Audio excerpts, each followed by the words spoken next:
Hello, I'm Sandy. I am an industrial designer very early in my career, and I've called many places home, but I grew up in Egypt, and for the longest time I've lived in America. I've lived in California.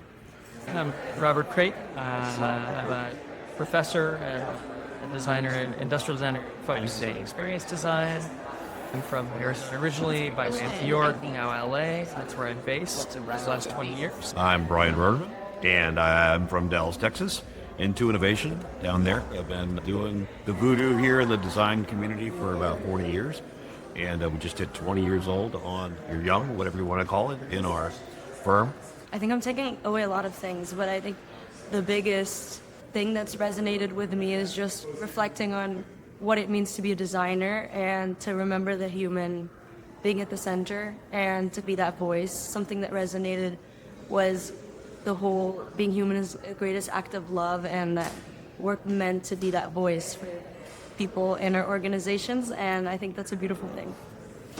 IDSA this weekend, I think the term inflection point came out this morning, and I think that's actually an accurate word to use. So there's a lot of unknowns about where the industry is going and what's actually needed. And so I think that can be kind of scary to think about it, but it can also be seen as an opportunity. So for me as an educator, thinking about what's starting us to think about what to take back to them and helping them understand that while the ground at our feet is a little unstable, there's huge opportunities moving forward for where design needs to play a role. I know what was taken away from me, and that was sleep.